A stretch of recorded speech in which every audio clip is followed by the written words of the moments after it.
Right? Good to see you too. You know? Good, yeah. Took me off my balance. No, it's all good. You need help with that? No, we're good. We're good to go. I wish I could come earlier, but I don't have a ride. It's okay, man. Just as long as you do that.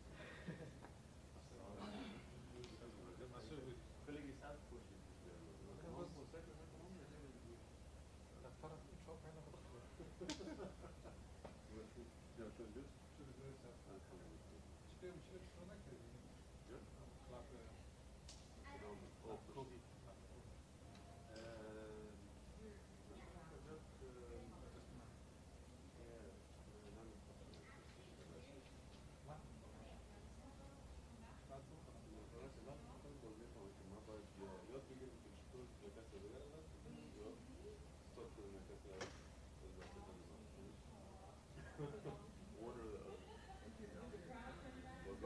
I get shower bus.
It's on.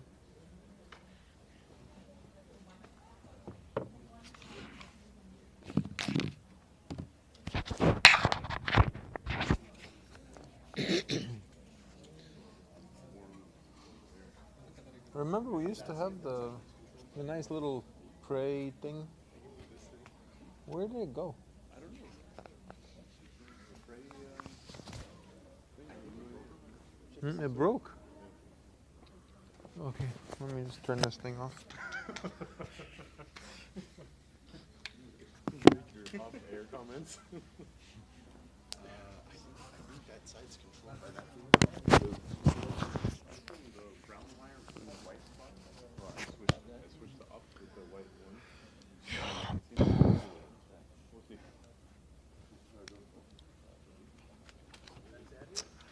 Assalamu alaikum wa rahmatullah, everyone. We're going to start in about 1 minute, so please come to your seats, inshallah.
All right.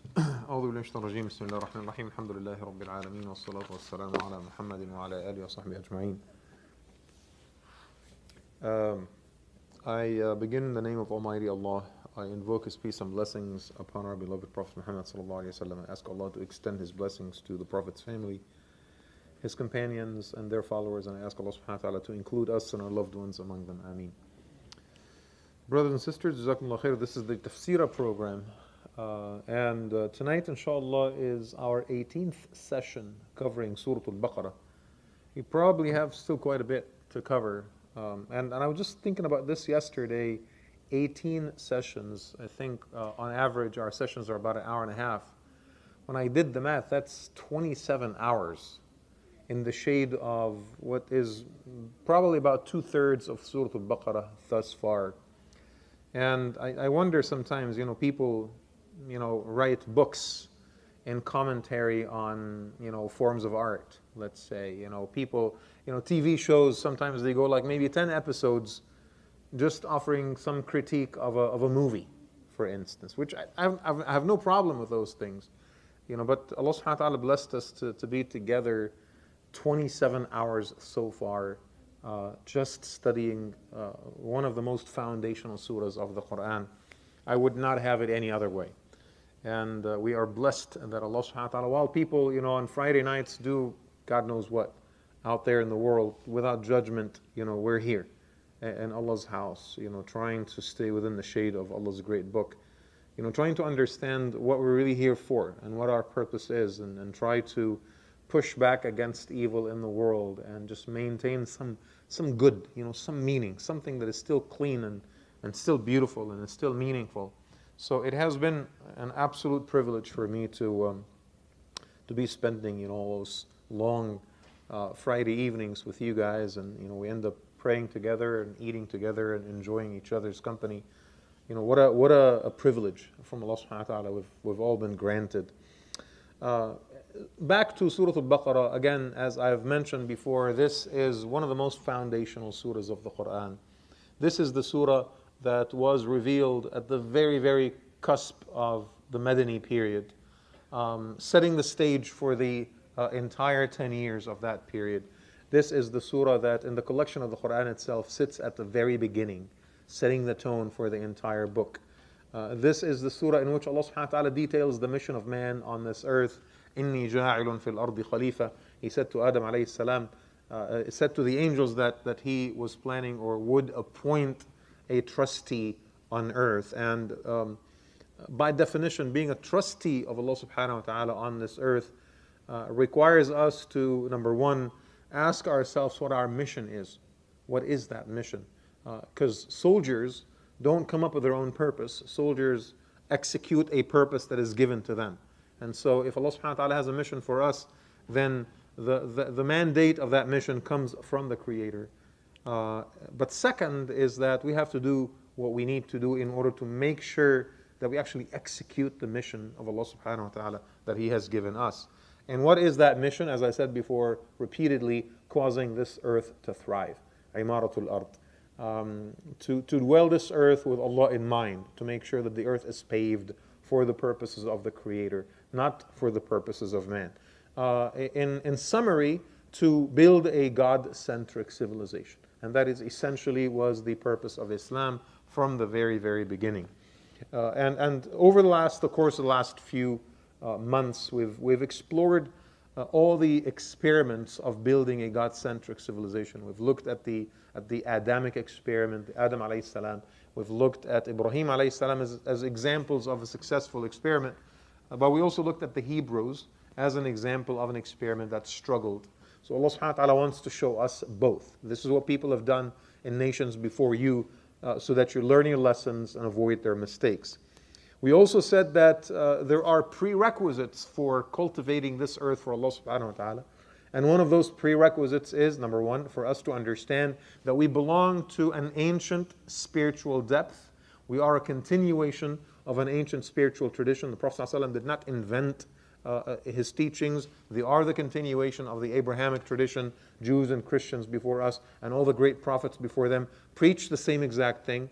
But at the same time, Muslims have their own unique personality and their own unique quality.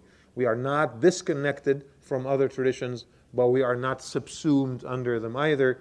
And that is important for us to have that sort of like unique personality in order for us to be able to, carry out that mission of building the civilization of Allah subhanahu wa ta'ala right here on earth.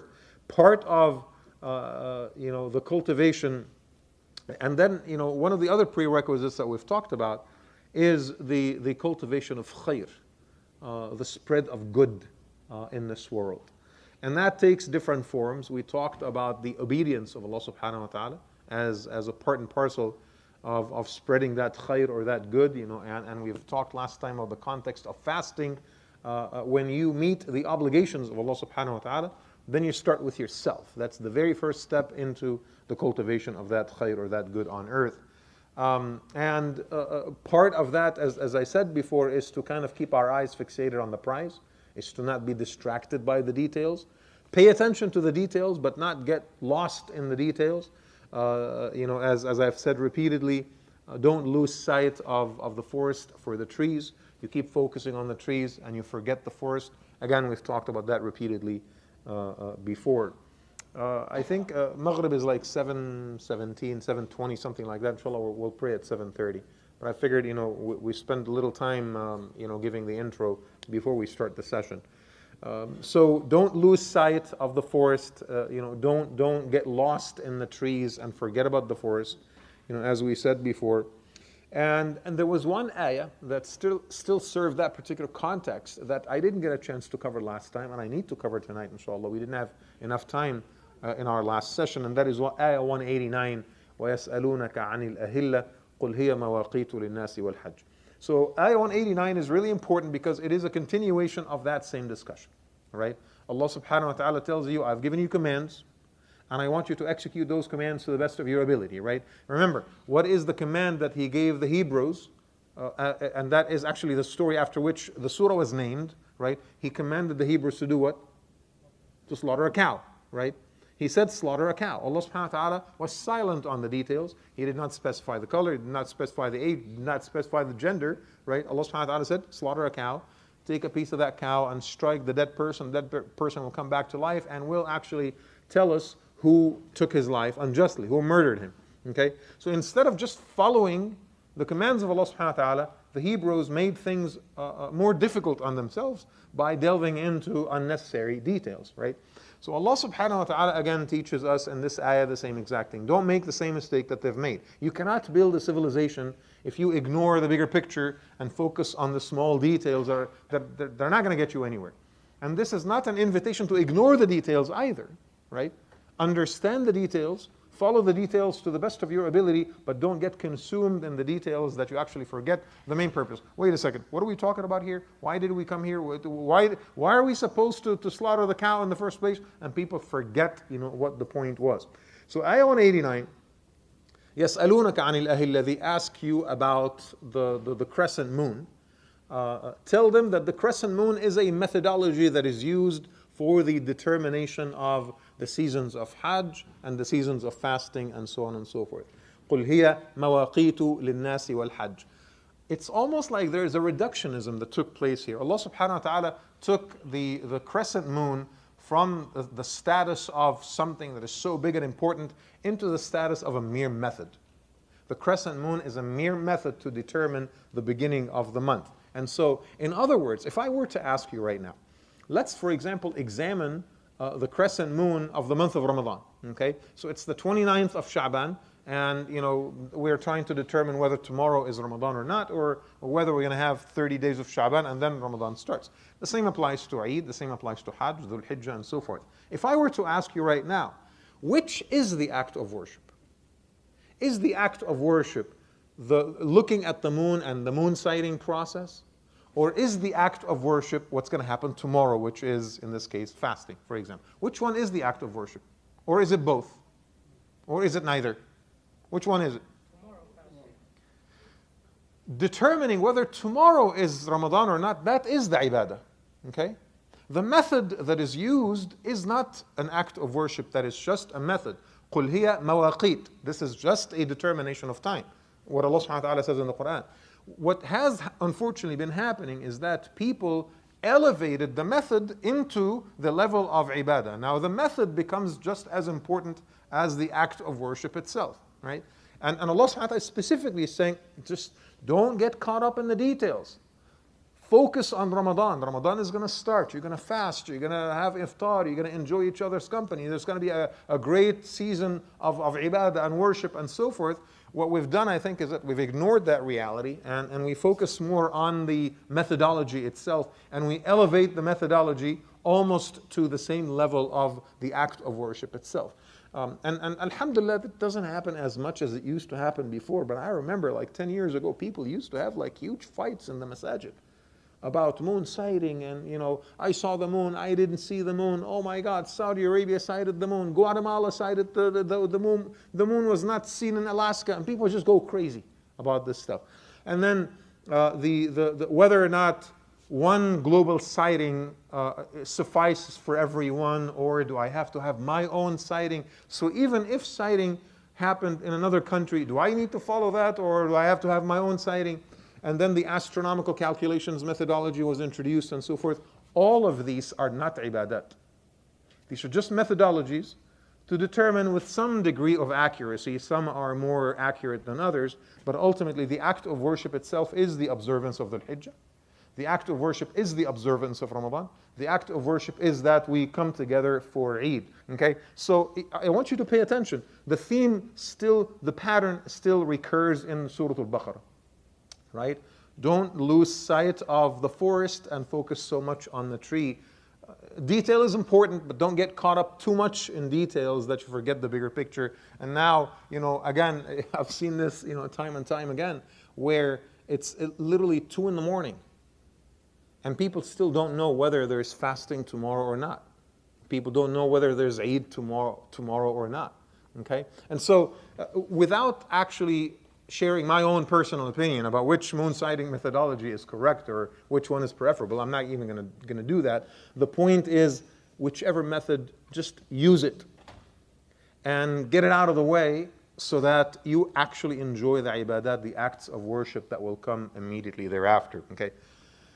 I remember actually a few years ago, someone sighted the moon somewhere, and it was way too early.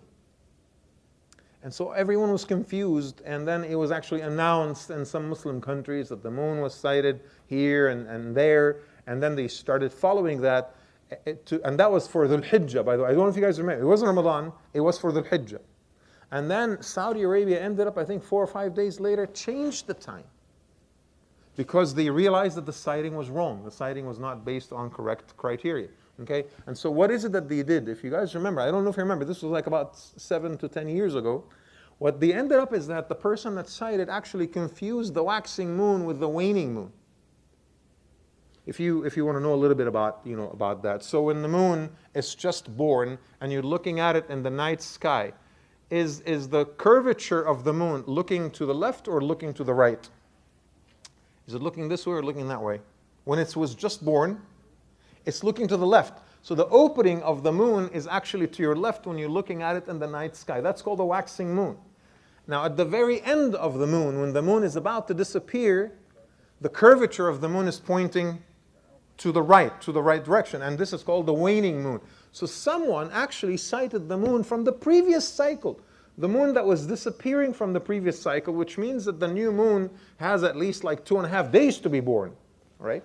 So they literally announced the moon 2 days before it was even physically possible to be born.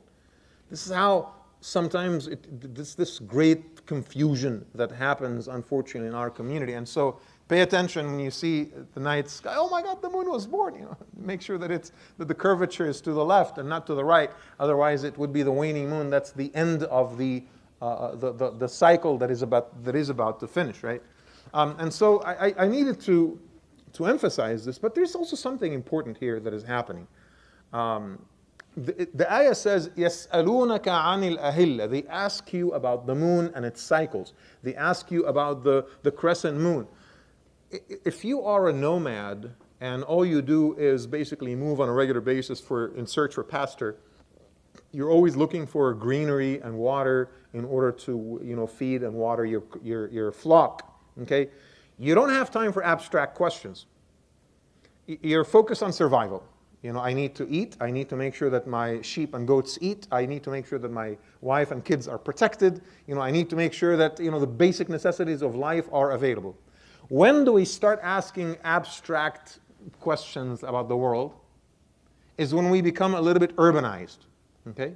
When there is government, when there is a tax system, when there is transportation, there's a police force, there's an army, there is different departments, there's management of society that is happening. So I'm not worried as much about survival. Now I'm able to ask abstract questions.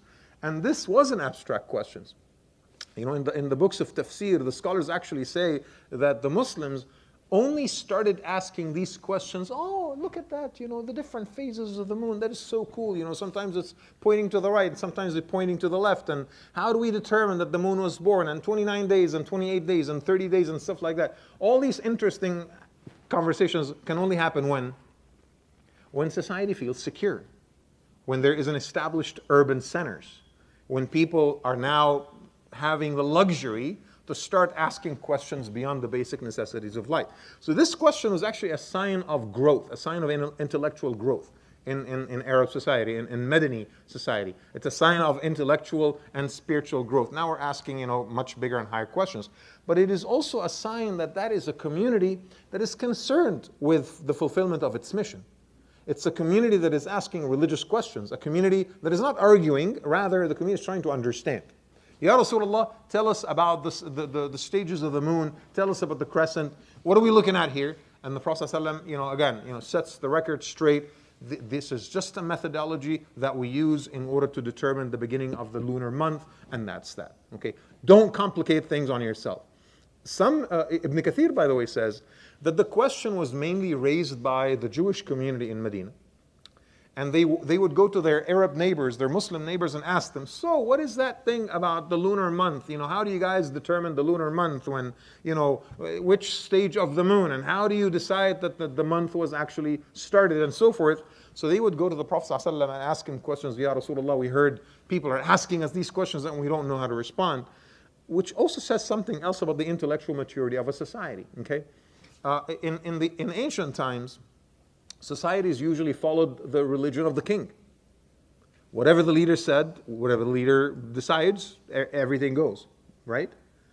It was only through the Muslim experience that you started to have this type of tolerance to not only opposing views, but you have tolerance to people that don't follow the religion in the first place. And so instead of ostracizing and attacking the Jews for bringing up these questions, legitimate answers that are logical, that are scientific, are being offered in response, okay? You're not going to be put down because you're asking questions. We're not going to say, hey, don't ask questions, just follow without asking. The Prophet, Allah subhanahu wa ta'ala in the Quran actually takes the extra step to explain things, and even when those questions come from the non-Muslim minority, but that non-Muslim minority needed to be respected, and their questions are legitimate enough that they still needed to be addressed, right? And here's the thing, by the way, the Quran did not go through the stages of the moon. It did not talk about the new moon and the birth of the moon and the waning and the waxing. It did not go into the details. Perhaps because Madani society is not intellectually apt enough to process the physical realities of the universe. I mean, this is all science that was discovered recently. And I think it's very important for us to avoid making the mistake of somehow turning the Quran into a book of science, or drawing parallels between Quranic verses and scientific discoveries. Oh, the Quran talks about evolution. Oh my God, the Quran talks about the Big Bang. Oh my God, the Quran talks about embryology. That is a mistake. Why? Because the Quran is not a book of science. The Quran is a book of wisdom and a book of knowledge and a book of spirituality. All right? And there is a finality about the Quran with regards to its own mission. Okay? The moral and ethical injunctions of the Quran are final. They are non-negotiable. They don't change and evolve over time. They don't respond to popular culture or social realities. They don't. There's a finality and a stability and immutability about the ethical injunctions about Islam, about the Quran. Can the same be said about science? Absolutely not. Because science is constantly changing and constantly evolving. In fact, one of the greatest dilemmas that the philosophers of science are facing today is, how do we come up with a universal definition of what science is when we don't even know what the boundaries of science are, what is valid and what is invalid? What used to be science 500 years ago, is considered to be a joke. It's considered obsolete today. Which means that what we consider to be science today, 500 years from today, will be also considered obsolete. And so, what do we do? What do we do with science when we know 100% that whatever it is that we call science today is going to change in the future? All right? To take something so unstable and so mutable, such as science, and to equate it to the Quran, I think would be a disservice to both. Right? So, the Quran may make occasionally some valid scientific references or references that are not incompatible with science, but I think it's not always a good idea to kind of like, oh my God, kind of be on the lookout, and the scientific miracles of the Quran and all this stuff, is something that never really sat well with me. And last here, inshallah, before we stand up for Salatul Maghrib, is that this whole thing about getting caught up in ritual and getting caught up in details and ignoring and neglecting the bigger picture and neglecting the tree and so forth, is something that took a very severe form in Medina in particular. Because the Ansar had this strange habit, Tabari talks about this a lot. The Ansar have this very strange habit, had this habit of when they return from Hajj and they are clean and pure, they had this sort of like superstitious thing that they should not enter their homes from the door. So they would literally go around the house. Now you're literally, imagine this, you're still wearing ihram, or you're just done with Hajj, whatever it was, and then you're traveling across the desert, you're going home to your family in Medina, and instead of going through the doors, you are going around the house and you enter the house from the back window. And that sort of like became the accepted, unjustifiable ritual norm after Hajj in Medina. And one day, for quite some time, the Madanis, the Ansar still did that. And then one day, one of them was like, I don't understand where this is coming from. Like, why is this so important? Like, what's the big deal? I want to go to my house from the door. I don't want to sneak up on my wife from the window. Okay? So he actually goes and he opens the door and he enters, and there was this uproar in Medina. Oh my God. This person entered the house from the door. What is righteous, what is pious is for you to enter the house from the back window. So Allah subhanahu wa ta'ala, again in 189 at the very, towards its end, Allah subhanahu wa ta'ala says, وَلَيْسَ الْبِرَّ بِأَن تَأْتُوا الْبُيُوتَ مِنْ ظُهُورِهَا. Righteous has nothing to do with entering the house from the back window, right? وَلَكِنَّ الْبِرَّ مَنِ اتَّقَى. True piety is when you act righteously and not follow some unjustified ritual that brings absolutely no benefit, right? Rather, what you need to do is to mind your manners and mind your behavior and make sure that you are acting righteously as a human being. That is the meaning of piety in the sight of Allah subhanahu wa ta'ala. وَأْتُوا الْبُيُوتَ مِنْ أَبْوَابِهَا. Enter your homes from the doors. Stop with the silliness. Right? Enter the homes from the doors, right? And I think that there's some great wisdom to learn from this about life in general, right? Stop beating around the bush and stop, mincing words and stop manipulating words. If you have an issue with someone, go talk to them. If you need to take a stance, take a stance, right? Don't maneuver and manipulate. Just be honest about things, right? Approach the matter from the front, head on, okay? Don't come at it from the sides and from the back and stuff like that. There's a beautiful metaphor, I think, about this. وَاتَّقُوا اللَّهَ لَعَلَّكُمْ تُفْلِحُونَ. Be God conscious so that you may be successful. Success doesn't come from intelligence and doesn't come from eloquence and doesn't come from education and doesn't come from family ancestry. Success comes from the source of success, and that is the Creator Himself. You seek out success in all the other areas and all the other sources. You may get wealth, but it doesn't always come with success. You may get a big house, but it doesn't always come with success, right? And we'll talk about that a lot more later, right?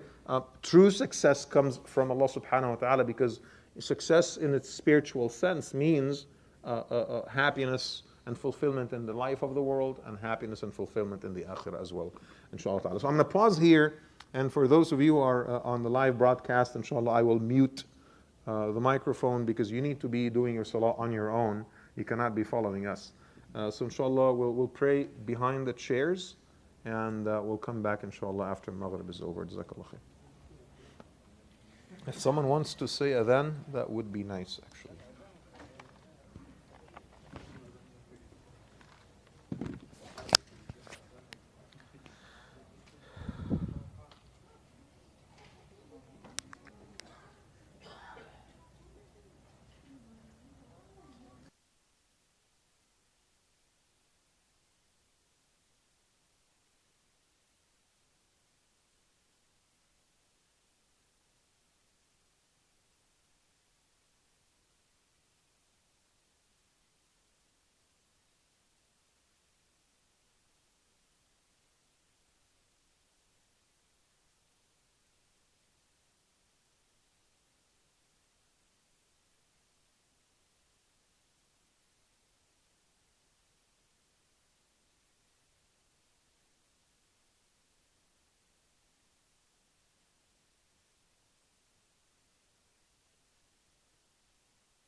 All right, guys, inshallah, we're going to start in about 1 minute, so please come to your seats.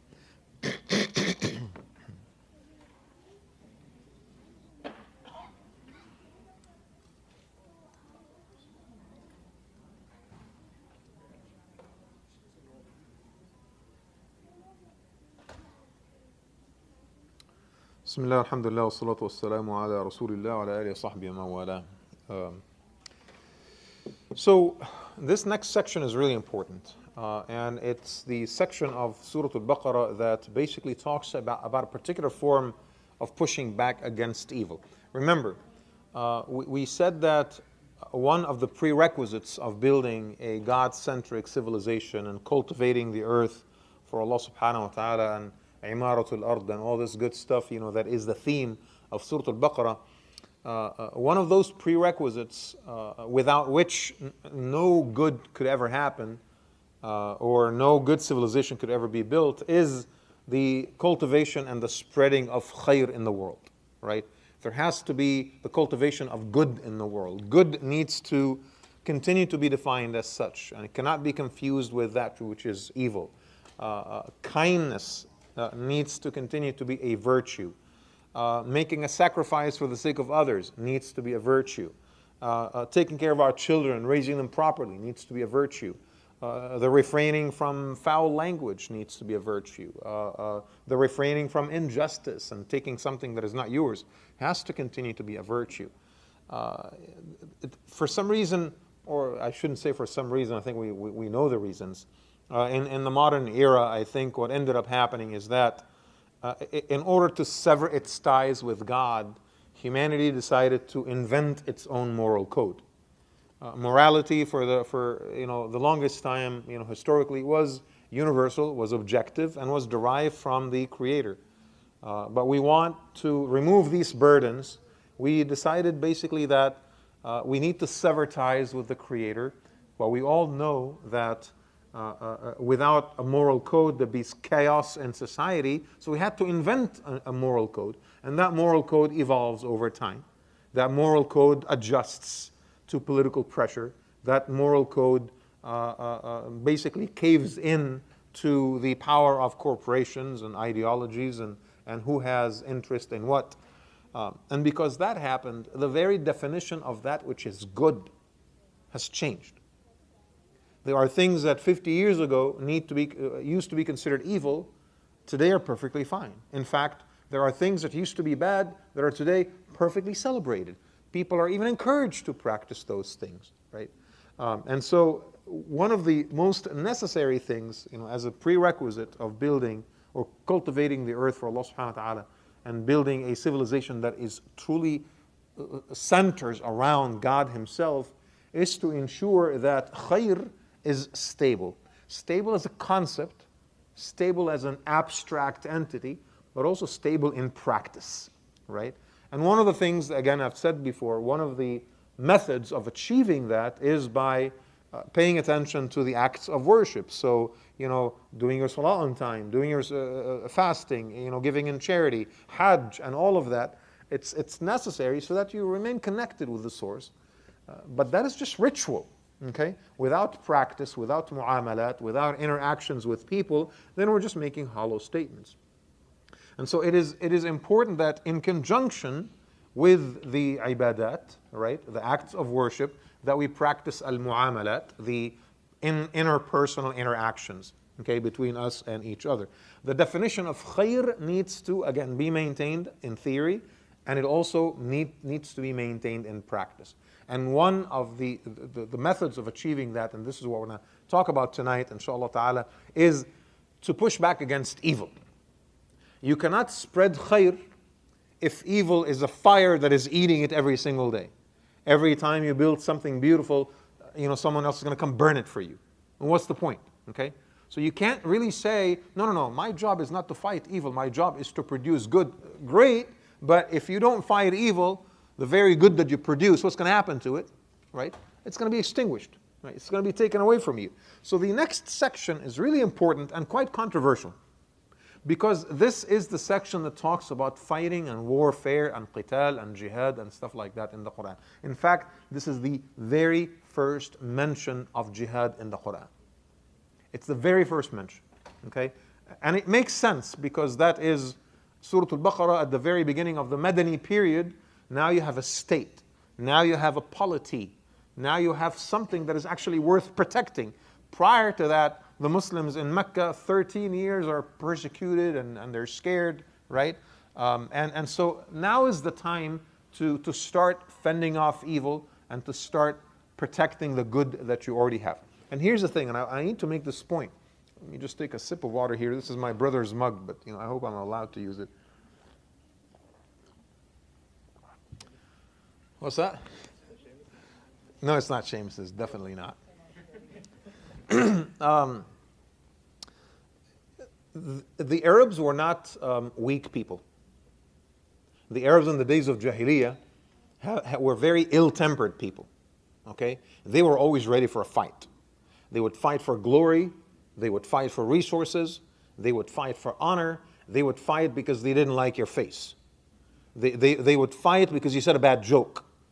They would fight because you spoke about their grandmother inappropriately. They would fight for a million reasons. All right? These were trigger-happy guys.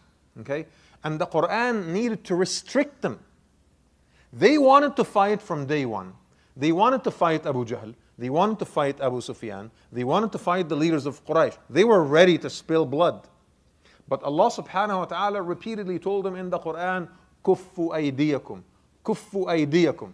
Right? Lay down your arms. Don't use your hands violently. وَأَقِيمُوا الصَّلَاةَ وَآتُوا الزَّكَاةَ. Right now, you focus on building yourselves. Okay? Right now, you focus on learning that there is ethics about the world. There are reasons to fight, legitimate reasons to fight, and honor and glory and anger are definitely not legitimate reasons to fight. So the Arabs needed some type of reconditioning. They needed to be reconditioned because they're used to a particular type of fighting, right? I die for my family. I die for honor. I die because, I protected something that maybe not even that important. Okay? I die for tribe. I die for jahiliyyah. They were perfectly fine dying for those things. And Allah subhanahu wa ta'ala taught them in the Quran, it's okay to die, but die for a good cause. It's okay to fight, but fight for the right reasons. So for 13 years, the Arabs were basically asked not to fight. The Muslims were asked not to fight. And the reason I bring this up today is that today we have similar calls of pacifism in the Muslim world. We are being asked, we were all peaceful people. Islam is the religion of peace, right? And all this nonsense. It's not the religion of peace. Right? Islam is peaceful when the conditions of peace are met, and Islam will fight and push back when the circumstances necessitate it. Right? We have to be careful with the language that we use. Okay? We're now being asked, to being pacifists. Oh, you're Muslim. You're supposed to give the left cheek. Do we do that? We don't do that. Right? We don't do that. We will choose the path of peace because Allah subhanahu wa ta'ala says, وَإِن جَنَحُوا لِلسَّلْمِ فَاجْنَحْ لَهَا. If they choose peace, then you are compelled to choose peace as well. But if you come fight me and attack me and my family and my children and take something that is mine, I will push back. Okay? I'm not a pacifist. I would rather not fight, but I'm not a pacifist. And so you have to understand, Quranic injunctions came to a community that was ready to fight. Now these same injunctions are used with the community that is so scared of fighting. There's a difference between those two things. So we have to understand the psychological dynamics behind all of this. So if you use these same ayat with people today that are literally letting the enemy destroy their entire existence, you're basically causing them to implode. Because you're telling people that are supposed to push back against evil, you're telling them, oh, you're not supposed to be doing that. The ayat came down to people, like I said, that were trigger happy. And there is a overall philosophical framework that is important for us to understand in the context of jihad in general, right? The Quran is trying to paint a realistic picture about how humanity is supposed to be. There will be good in the world, but there will also be evil in the world, and good needs to be protected from that evil. And sacrifices need to be made. And life sometimes needs to be offered as a sacrifice. And blood sometimes needs to be spilled. This is how the world operates, unfortunately. I mean, I know that our Muslim community, lives in an era where we are so prosperous, we are so safe, we are so content in our financial existence. We live in a country that offers, a great political protections for its minorities. You live in a very different experience than the absolute vast majority of people around the world, right? In almost every other country away from the Western world, people have to struggle every day to maintain those basics, okay? And so, yes, it's okay to tell the Muslim that lives in Roseville, that drives a Mercedes, and he lives in a house, right next to the lake, on top of the hill. It's okay to tell them, peace is a really nice thing. Yeah, of course it is. Look at your life. That's what peace gave you, right? But to say that same thing to a Palestinian who's trying to fight against occupation, that would almost be a crime, right? You go to the Palestinian people and say, come on, Islam is a religion of peace. Why are you fighting the Israeli occupation? That would be criminal to say something like that, right? You go to people under occupation that are being oppressed every single day and demand peace of them. Well, why don't you talk to the enemy? Why don't you demand peace from the enemy? And when the enemy lays down their weapon, I'll do the same exact thing, right?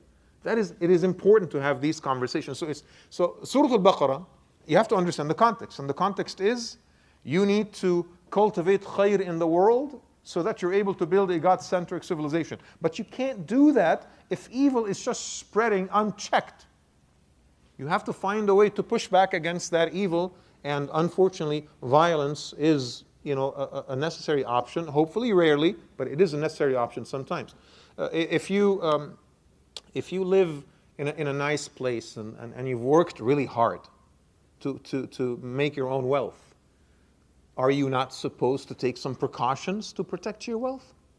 Don't you put your wealth in a bank, and you have a security system and alarms at your house and an alarm system on your car, right? You live in America and everyone has the right to bear arms. Those of you who own firearms, would you hesitate if some attacker or intruder came in your home at night in order to attack you and attack your wife? Would you hesitate to fight back? If you would hesitate, that makes you a coward, right? That puts huge question marks on your very association with Islam itself, okay? And so this is not, what we're saying here is not be antisocial and go out there, pick a fight with people. Rather, be ready to defend the things that are sacred to you, including your faith, your family, your property, your possessions, right? The things that matter to you, you have to be ready to defend those things. Otherwise, what good are you, really? Okay? So the context of jihad in the Quran is concerned with this. And it's concerned primarily with two forms of jihad. The scholars call it jihad al-daf', defensive forms of jihad. And the other form is a form of jihad that has some type of offensive nature. And of course, that is the one that usually brings all the controversies. This other type of jihad that is called jihad al-talab, the jihad of pursuing. It's a pursuit. You're going after the enemy. Okay? There's two types again. Jihad where you defend yourself, and a jihad where you actually go after the enemy. And again, there's a reason for that. Because I know that we are inclined to believe that jihad in Islam is just defensive. I know that's a good thought. That's a nice thought. That's a thought you're able to share with your non-Muslim colleague and your non-Muslim neighbor. Oh, fighting in Islam is only allowed, under defensive circumstances. Most of the time, but not all the time. Okay? Why? There's a very good argument here. Why?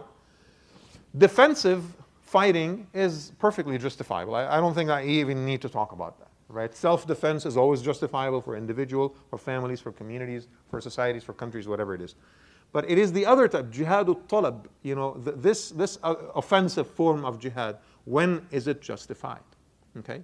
Let's go back to the context of Surah Al-Baqarah. This is a surah about building a God-centric civilization and cultivating khair and good in the world. Okay? How can khair be cultivated in the world? Okay? Two things need to happen. There has to be a person that spreads good, and there has to be a person that receives it, right? Again, in order for good to spread in the world, because that's the whole point, remember, there has to be a person that attempts to spread that good and a person that receives that good. Both need protection. If I am the one that is trying to spread the good, I need to protect myself from the enemy. That is jihadud dafa, or the defensive type of jihad. Ibn Hajar al-Asqalani, by the way, has a detailed discussion about this that is extremely, almost nearly modern in how nuanced it is. And I really advise you to take a look at that if you wanted to, right? So, in order to protect the person that is trying to spread khair, that person needs protection, and it comes from jihadud dafa, or the jihad of protection, or defensive forms. But then the person that is receiving it, if the enemy puts a wall between you and the person that is supposed to receive that khair, it is your job as a Muslim to make sure that you demolish that wall so that the person is able to hear the message. Now, after they hear the message, they have every right to decide, you know what, I'm not interested. I'm not interested in this message, I will just keep whatever I had, right? Allah subhanahu wa ta'ala even tells us about that in the Quran. And just to cite the ayah in particular, لِيَهْلِكَ مَنْ هَلَكَ عَنْ بَيِّنَةٍ وَيَحْيَى مَنْ حَيَّ عَنْ بَيِّنَةٍ. Let those who choose to live in suffering, let them live in suffering. And let those who choose to live in goodness and fulfillment, let them choose to be living in good and fulfillment. But they have to be given a choice, right? So, as a Muslim, you have every right to defend yourself. That is jihadud dafa, or the defensive forms. But at the same time, if you see that the enemy has created obstacles and people are not able to receive the cure, it is your responsibility to make sure that you fight in order to remove those obstacles so that actually people are able to hear. And that is why there was conquest in Islamic history. That's why the Muslims reached Persia. That's why the Muslims reached India. That's why the Muslims reached North Africa. That's why the Muslims reached Spain. Why? Because the enemy was pushing back against the not the spread of Islam, but the spread of Islamic ideas. People need to hear what Islam has to say. And if the enemy puts obstacles, it is your job to take down those obstacles so that people are able to receive that khair. Okay? Now, alhamdulillah, we live in a world where that dilemma is not present anymore. We don't need to fight countries and nations and armies in order to remove obstacles, because alhamdulillah, Islam in its purest forms reaches every individual and every country. That is, by the way, one of the minor signs of the Day of Judgment, is that all the obstacles will be removed and Islam will reach every heart and everyone will have proper exposure to it. So at least we're not concerned about that, alhamdulillah, any longer, but we are still concerned with the defensive forms. Okay, so with that context, I'm going to go back here to our surah. 190, I think, is where we are. Allah subhanahu wa ta'ala says, so I will show you the two forms, right? Of the defensive and the offensive. I'll show you the two forms. Number one, here's the first one. وَقَاتِلُوا فِي سَبِيلِ اللَّهِ الَّذِينَ يُقَاتِلُونَكُمْ. Allah subhanahu wa ta'ala says, fight in the cause of God those who fight you. That is perfectly reasonable. Okay? That is perfectly reasonable. If they're attacking you, you have to attack back and you have to fight back. And subhanAllah, the ayah is followed by a disclaimer, really important disclaimer. Allah subhanahu wa ta'ala says, وَلَا تَعْتَدُوا. وَلَا تَعْتَدُوا. Do not transgress the limits. Even at times when you are justified to fight, you're justified to push back against evil, you're justified to defend yourself or defend your community or defend your family or your society, even then, there are very strict rules of engagement that must be followed. Okay? And I actually compiled a list here for your amusement and your education. Even when war is permissible, there is still, and even when violence becomes necessary, there are still very strict rules of engagement. Number one, women and children and not combatants cannot be a part of the atrocities whatsoever. You cannot attack women, you cannot attack children, you cannot attack the elderly, you cannot attack people who are of fighting age but they don't carry arms. All right? Even soldiers that throw their arms in battle, you cannot touch them, because that means they've surrendered. All right? You cannot attack religious leaders. And basically, all of these are categories of people that cannot be touched in warfare. All right? Number 2, no destroying of buildings or crops. So in punishment of the government, you cannot destroy buildings, which means indiscriminate killing is also haram. You cannot drop bombs on urban establishments and cities, like they did in Iraq and Afghanistan and so forth, right? No pillaging of cities. You cannot destroy cities. You cannot allow the soldiers to go home to home and house to house and steal people's properties and do these kinds of things. The only property that the soldiers are allowed to take is what? Spoils of war on the field, okay? Belongings of other soldiers, weapons of other soldiers, stuff like that. But you cannot go to homes of civilians and take stuff that is not yours. That is not part of what is included in this package, right? No taking of people's properties except the spoils of war. No mass murder. No mutilation or torture. You cannot take soldiers and torture them, in order to confess or whatever. You cannot mutilate the bodies of the fallen. Okay. No immolation. What is immolation? Burning people by fire. You cannot do that. Okay. So the usage of napalm and stuff like that, all that, it would be considered haram in accordance with Islamic law. So you cannot use fire as a form of punishment. No killing of people just because they're not Muslim. Okay. Oh, the Muslims come here and the non-Muslims come here, and then you murder the non-Muslims. That would still be haram. No rape. Okay. Every culture historically allowed the soldiers to they gave them free rein to take all the women in that community. Except Islamic law was very, very strict about these types of things. And maybe some other time, I'll talk to you about, the laws of slavery and stuff like that, and how soldiers were very, very regulated by strict regulations when it comes to these things. Okay? No attacking at night.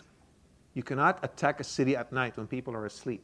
You cannot attack them without a declaration of war. They need to know that you're coming for them before you actually come. No fighting in the sacred months. You cannot fight them in the sacred months unless you fight you, as we will see later in the ayah. And no fighting in the sacred mosque unless they fight you as well. Okay? So this is absolutely foundational. So the first form is defensive forms. And even when it's defensive, it's still guided by these restrictions, right? The second is offensive. And that comes again in ayah 191, when Allah subhanahu wa ta'ala says, Al-fitnatu ashaddu min al-qatl. Al-fitnatu ashaddu min al-qatl. In the translation, Allah subhanahu wa ta'ala says here, oppression is worse than killing. Oppression is worse than death. What does that mean? Al-fitnatu ashaddu min al-qatl. Fitna, it means trial. Trial in faith, trial in mental health, trial in quality of life. It's a severe trial that shakes someone's life completely. All right?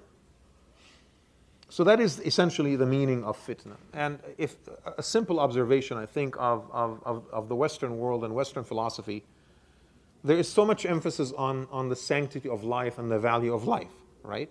In fact, this is one of the things that the founding fathers of this country, have talked about. Thomas Jefferson talks about the pursuit of life, liberty, and happiness, and so forth.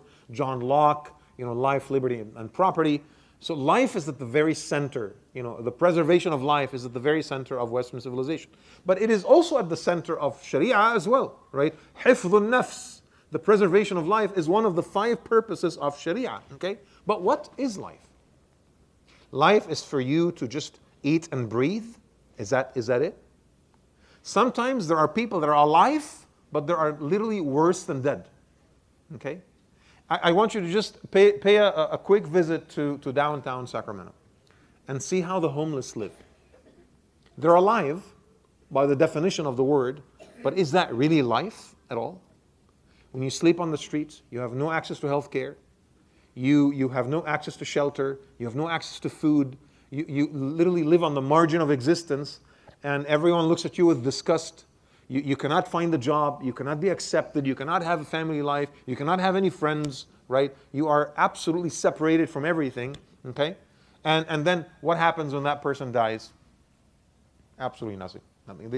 They don't have a janazah prayer for people like that, okay? They die, they disappear like they've never existed. We emphasize life so much, but at the same time, we are not willing to give people quality of life. We are not willing to give people quality of life. Okay? What does quality of life come from? Quality of life comes from family. Quality of life comes from health. Health of the mind, health of the body, health of the heart. Quality of life comes from connection with God. Quality of life comes from religion, comes from the support system, comes from the availability of basic economic necessities. Not huge wealth, but just the basics at least. Quality of life comes from the lack of confusion. It comes from meaning. It comes from purpose.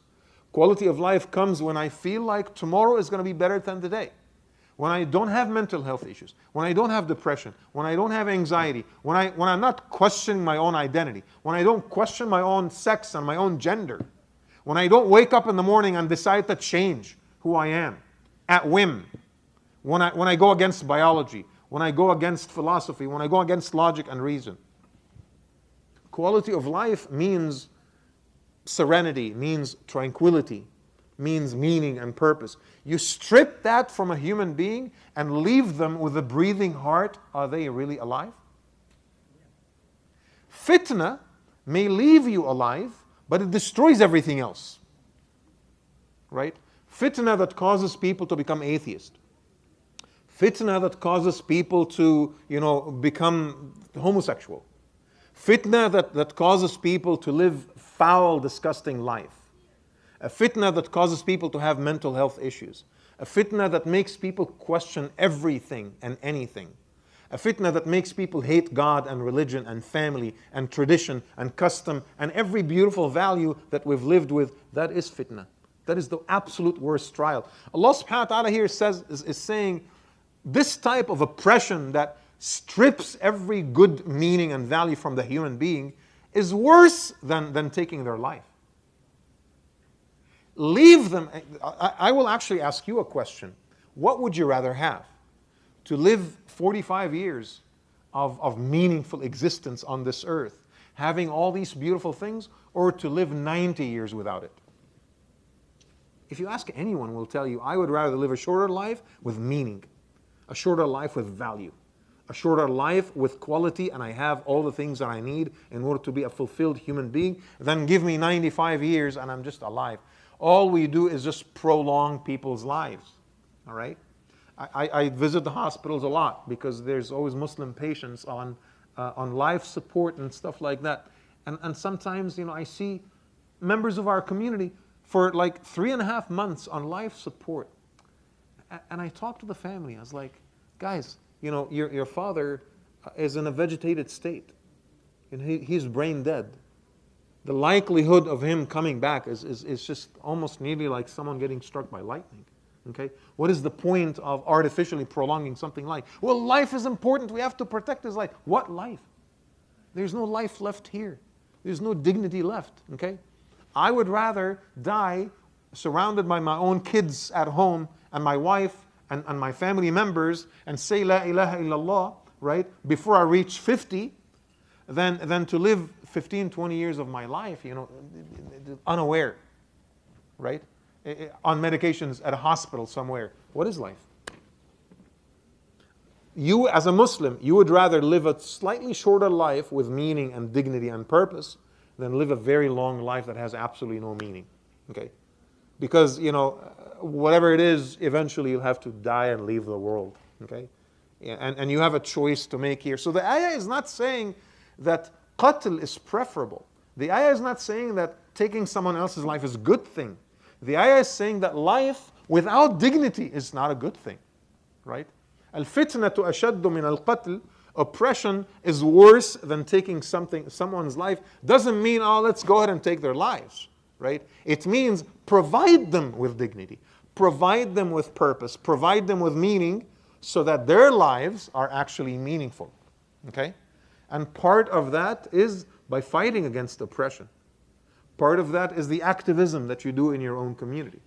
Part of that is fighting against the inequalities that happens in your society. Is for our Muslim community to have a very clear, reasonably thought through immigration policy, and we articulate that with wider society. An immigration policy that does not call for porous borders, but does not call for rejecting immigrants from our country either, right? We need to have a conversation about drug policy and drug enforcement and who gets to go to jail and so on and so forth. Right? We need to have a conversation about mental health struggles, a conversation about homosexuality, a conversation about transgenderism, right? And push back against evil that rips life out of life, that rips meaning and purpose out of our existence. Okay? That is essentially the meaning of al-fitnatu ashaddu min al-qatl. And again, the command comes clearly from Allah subhanahu wa ta'ala in 193. وَقَاتِلُوهُمْ حَتَّى لَا تَكُونَ فِتْنَةً. Fight so that oppression does not spread in society. Now, perhaps as American Muslims, you don't need to carry arms today to perform that jihad. Right? We don't need to. Not in this context of ours. We fight with our words. We fight with legislations. Right? We fight with advocacy. We fight with activism. We fight by pushing back, by building alliances, by protecting the moral values that we all possess. We fight by telling our kids, if you're at school, just this morning, I receive a notification that the president of the Rockland School District, she was recorded in a private conversation basically saying, I think that men and women of faith need to be more involved in the school district in order to push back against these new policies. The entire state of California right now is up in arms, and they're asking her to resign because all she said is, I think that men and women of faith need to be more involved. It's crazy stuff. The state of California is suing Chino Hills School District, which is in Southern California, one of the more conservative districts. Why is the state of California spending money suing a school district? Because they want to stop a policy where the school district requires the teachers to inform the parents that their kids want to change their gender. That's it. Like, this is a 12-year-old. If a 12-year-old wants to cut off their arm, we have to talk to their parents. If a 12-year-old wants to drive, you can't, you're still 12. Wants to drink, you can't, you're still 12. Wants to vote, you can't. Wants to smoke cigarettes, sorry. Wants to drink alcohol, you can't, right? All of that, you cannot cut off your nose. You cannot cut off your ears, okay? But if you decide to cut off other organs, right? And declare yourself as someone of the opposite gender, as a 12-year-old, you're given that right. And the teachers are not even allowed to talk to your parents. This is crazy. This is absolutely insane, like by crazy proportions, okay? That's our jihad this day, brothers and sisters, right? Because that's the fitna that is ripping meaning out of people's lives. It is stripping value and purpose out of people's lives. And people are not left, by the way, happier. 65% of those who transition, detransition. 65% of those who change their gender because they're kids. They needed guidance. They needed mentorship. They needed teachers to tell them, come on, dude, take it easy. What are you doing, man? Think about it. Give yourself a little time, right? They needed mom and dad to tell them, what the heck is wrong with you? Okay, you're on time out. We're going to go overseas to Pakistan for 3.5 months. So I'm gonna rip the transgenderism out of you, right? And then 6 months later, you look back and you're like, oh my God, I came so close to this thing. Thank God for my parents. Thank God for my teachers. Thank God for my mentors who have guided me. Thank God for my masjid. Thank God for my priest and my rabbi and my imam who just, talked to me about these things. My community that said no, but with love and support, that pushed back with respect and compassion. This is the type of fitna, the type of oppression that is taking the spirit out of people. They're still alive, they have beating hearts, they're biologically alive, but they're dead in every other aspect. Is that the type of society that we want to have? Okay? So that is not it is both defensive, but it's also offensive. You got to go back and push against these things. Because Allah subhanahu wa ta'ala again says, وَقَاتِلُوهُمْ حَتَّى لَا تَكُونَ فِتْنَةً وَيَكُونُ الدِّينَ كُلُّهُ لِلَّهِ. So that God is now worshipped without any form of persecution. If people choose to worship Allah subhanahu wa ta'ala and follow this moral code, they will be given that right to do so, and no one can stop them, right? حَتَّى يَكُونَ الدِّينَ كُلُّهُ لِلَّهِ. Last in this particular section is the observance of rules or the observance of prohibitions. I said that there are sacred months. What are the sacred or the inviolable months, by the way?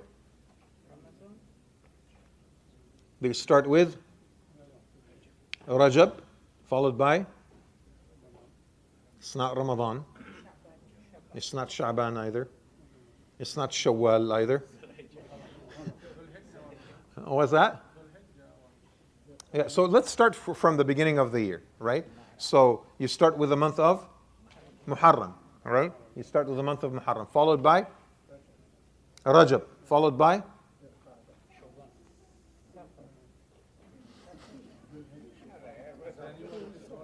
what was that? No, not that one. Not that one. Look it up, you guys. MashaAllah, you have fancy phones. Look it up. Look it up. Just type the sacred months in Islam. Okay, that's how it gets stuck in the head. If you hear it from the Imam, it's like everything else. Oh, the Imam said amazing things tonight. What did he say? I totally forgot, but it was awesome. What are the sacred months? Dhul Qa'dah, Dhul Hijjah, Muharram, and Rajab. Okay, so 3 together at the very end of the year, Dhul Qa'dah and Dhul Hijjah, that's 11 and 12, followed by Muharram, which is the first month, and Rajab is kind of like by itself. Okay, so in general, the rule of thumb is that we're not supposed to engage in any type of fighting or violence in those 4 months. Okay. However, what if the enemy attacks you? Like, what if you're just going to work, minding your own business, and there is someone that came and says, give me a wallet? Well, اتفضل. There it is. It's the month of Muharram. Otherwise, no, you're not supposed to do that. Okay. Of course, if that person carries a dangerous weapon, or that person might actually hurt you, your wife is worth a lot more than just a stupid wallet, right? But generally speaking, we cannot always use that type of language to justify complacency and to justify weakness and people who don't stand up for themselves, right? You keep telling everyone in the community, hey, come on, it's not worth your wallet. Then people are just literally giving their properties and their possessions right and left. You have to find a way to still stand up for yourself, okay? And so, again, I'm not advocating that, you get shot over $25. I think that would be really foolish, okay? But that should not be the rule that guides your life. Your property is yours, and you have to find a way to defend it, all right? Now, if that happened in the sacred months, in general, we're not supposed to fight. We're not supposed to, lose our temper. The sin, by the way, in those 4 months is multiplied. So we have to be very careful in those 4 months, what we do and what we say, losing our temper, attacking other people, road rage, right? Just all these things are multiplied in their impact. So we have to be careful. However, if the enemy attacks you, you still have to defend yourself. And Allah subhanahu wa ta'ala says here, الشهر الحرام بالشهر الحرام. They attack you in the sacred months, then you have to attack them in the sacred months, because again, you have to defend yourself. فَمَنْ اعْتَدَى عَلَيْكُمْ فَاعْتَدُوا عَلَيْهِ بِمِثْلِ مَا اعْتَدَى عَلَيْكُمْ. If someone attacks you, attack them back in the same manner. Not in a disproportionate manner, not I will show them the wrath of God manner, right? In a manner that is proportionate to how they attacked you. So don't transgress those bounds, because again, the point is to push back against evil. And Allah subhanahu wa ta'ala ends this conversation when He says, إِنَّ اللَّهَ يُحِبُّ الْمُحْسِنِينَ. Okay? If you err on the side of forgiveness, that is still better. If you err on the side of self-restraint, that is still better. If you err on the side of letting it go, that is still better. If you allow, sometimes we even allow people to use bad words with us. You know, in America we say, you know, sticks and stones will break your bones, but words won't, right? If someone cussed at you in Chinese, you won't even understand what they're saying. It won't hurt you. But if someone strikes you with a stick on the head, you know, it'll injure you, okay?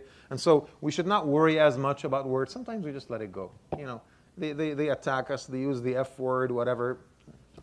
I'm not going to let it get under my skin. It's not weakness. This is a choice I am making, okay? And this is always what I've taught my kids, by the way. I've always told my kids, at school, okay, there's all forms of bullying, all right? You don't fight back just because people used bad words with you. Just let it go, go to talk to the teacher, whatever. But only make your stance when someone is inflicting physical harm on you.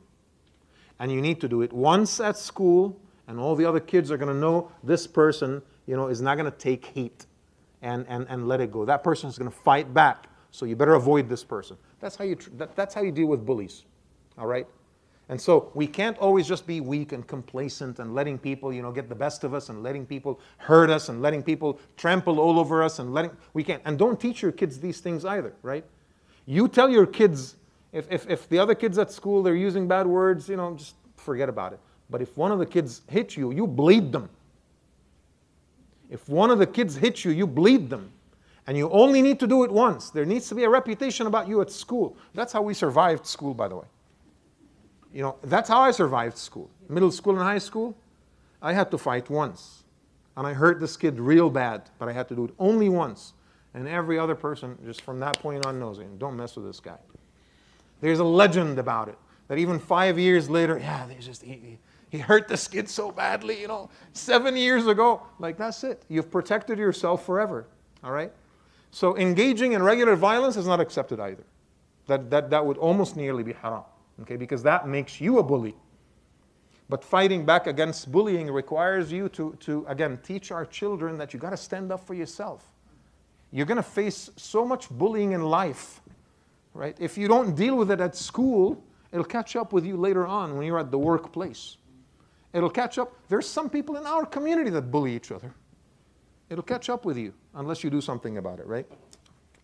So Allah subhanahu wa ta'ala ends here, وَأَنفِقُوا فِي سَبِيلِ اللَّهِ وَلَا تُلْقُوا بِأَيْدِيكُمْ إِلَى التَّهْلُكَةِ. Fighting against evil requires sacrifices, requires giving money, requires giving time, requires taking out of our resources and sharing it with community organizations, with our masajid, with care, with advocacy groups, right? Do you want to fight the insanity that is happening in the state of California? Be prepared to write checks.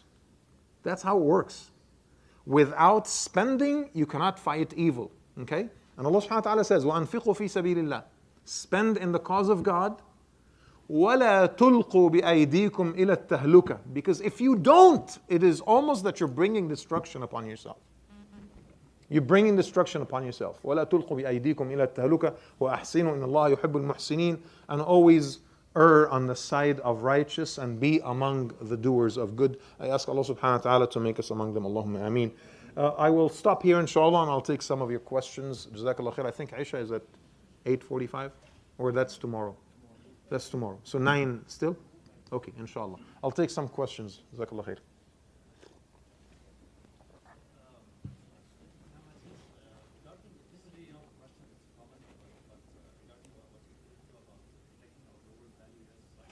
Right. So we, among us, I see it. So we all, most of us, always vote for the same people that actually the policy maker, that's actually extreme left policy maker, that have architect of all of these laws and all of these things.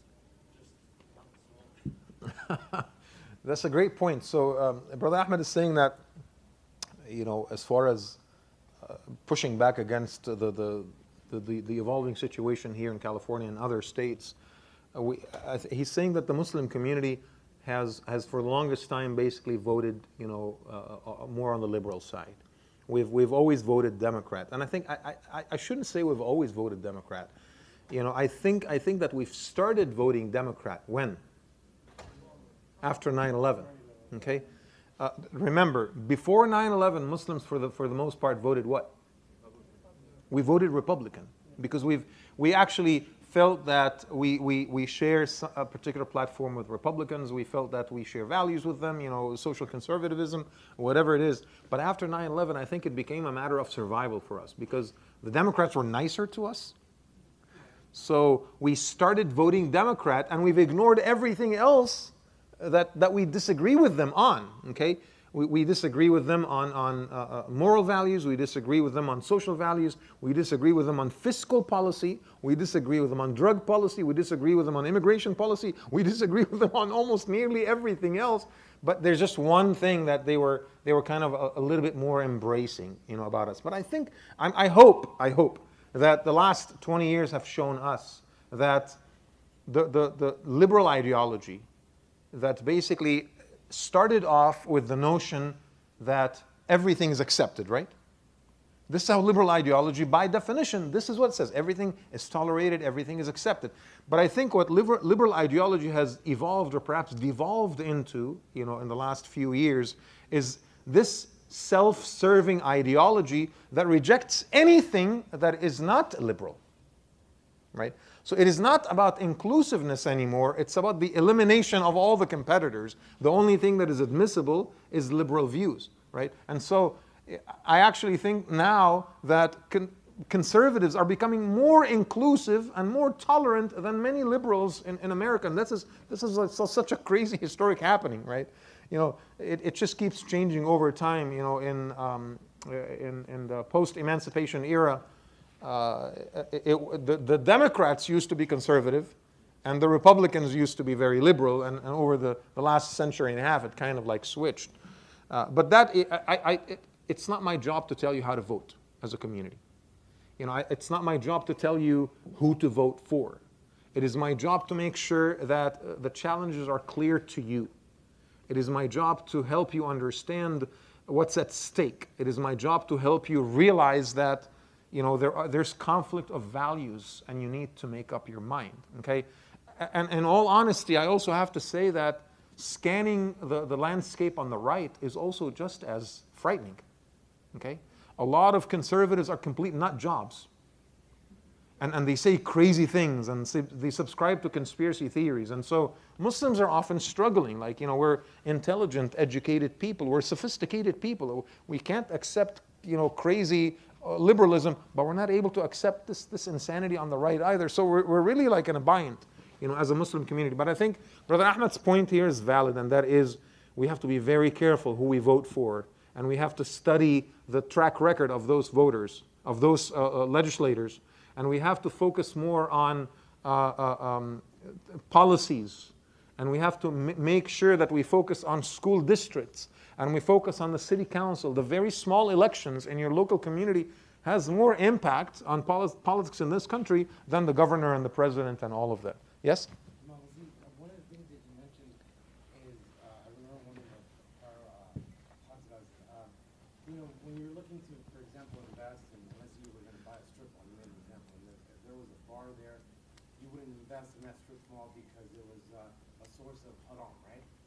How do you feel, what's your opinion in politics? I mean, because the Democrats, and I'm not Republican or Democrat, by the way, I must make that disclosure. Right. But I do believe in conservative values, as you stated. But in the past, decade, I mean, Obama was one of the biggest murderers of Muslims with drone strikes. Biden froze Afghan money that caused this great rift in Afghanistan. So I don't understand how as Muslims and people of faith, we could even sell our soul to even the left for any reason. I mean, how does that apply when there is a sense of haram in these people and what they do to the Muslims? I agree. I have no comment on what you said. I totally agree. There is, I think, as a Muslim minority, we are very easily bought by sugar-coated words. We're very easily influenced. If someone comes to you and says, oh, you're an American citizen, I respect you, you have every right like I do, and then goes behind your back and does all kinds of atrocities, you're more inclined to kind of feel better about yourself just because, they used sugar-coated words with you. You know, a lot of people on the right, they're just blunt in your face, you know, and they don't like us either, you know, because of that fear that exists between them and the Muslims. But I think there's a lot more fear. We should be scared a lot more of the liberals, you know, in general, you know, and I've said this years ago, by the way, and some community leaders laughed at me. You know, I said that we as Muslims need to start building bridges with conservative communities. We need to start building bridges with conservative churches and conservative pastors and conservative organizations, because we're going to achieve two things. Number one, build an alliance with a group with whom we actually agree on conservative values.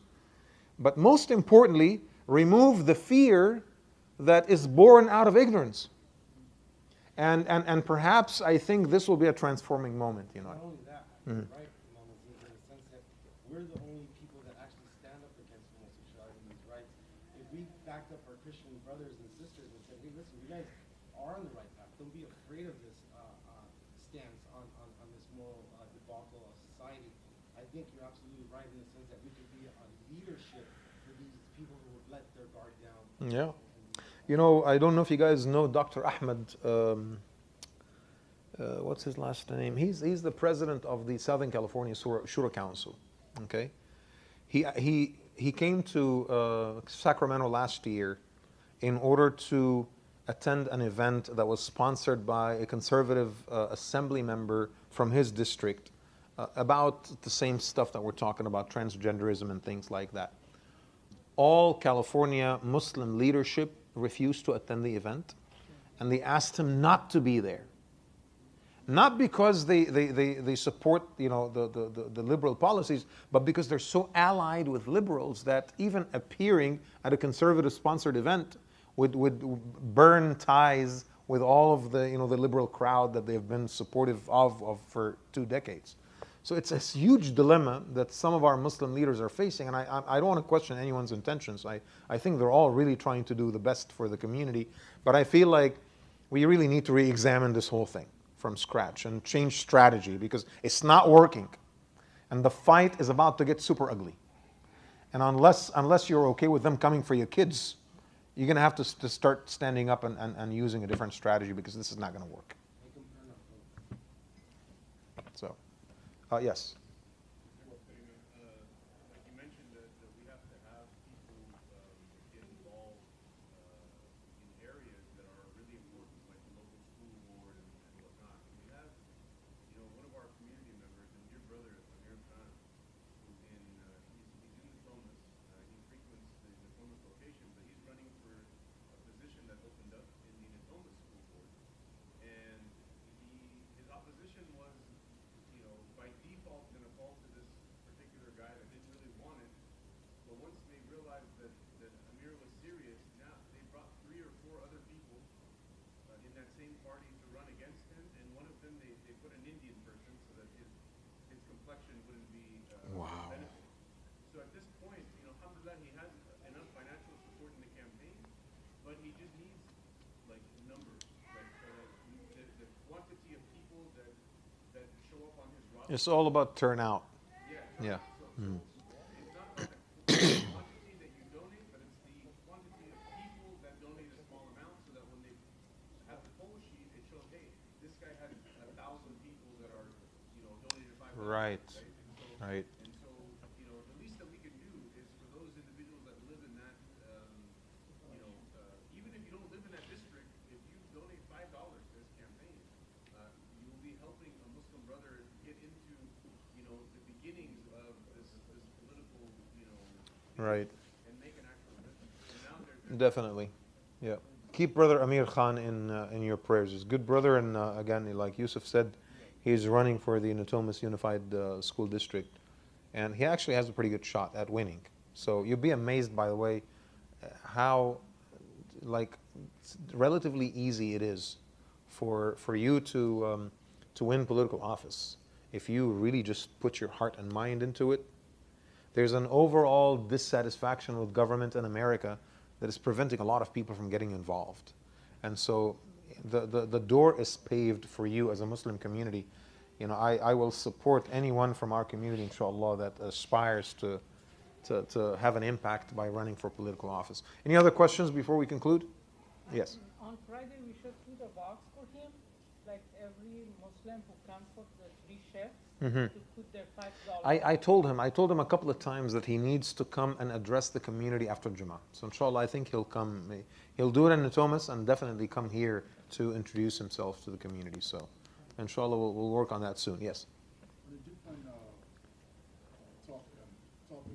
topic, but still on the discussion tonight, I've always wondered on the sacred months, what is the hikmah behind it? Because I couldn't remember myself, but I know they are not Ramadan, inshallah. Right. But I've always wondered, what is the hikmah behind it? I know maybe the Arabs used to observe that in the past, but have any other Definitely. I will refer you to a few of the khutbahs that I've actually given on this very subject. So if you go to the Tarbiyah YouTube channel and just type sacred months, you will. I think I gave like 3 or 4 different khutbahs about this, and you know, if I didn't think that it was going to take too long to answer that question, you know, I would have answered it. But I refer you to that, and I'm not. You've been around for so long, so I'm not suggesting that you were asleep during the khutbah or anything like that. You know, so you know, I'm pretty sure that you've heard me speak about it before. But there's 2 in particular where I made a very concise argument as to why we need the spirit of the 4 sacred months even today. Okay, so inshallah you'll find the value in that, and do ask me questions as a follow-up if you ever need it to. Any last questions? جزاك الله خير. سبحانك اللهم بحمدك أشهد أن لا إله إلا أنت نستغفرك ونتوب إليك. بسم الله الرحمن الرحيم. والعصر الإنسان لفي خسر الذين آمنوا وعملوا الصالحات وتواصوا بالحق وتواصوا بالصبر. It's 8:44. Inshallah we pray Isha at 9. جزاك الله خير. والسلام عليكم ورحمة الله. By the way, there's coffee and tea and some snacks and refreshments back there. Please enjoy.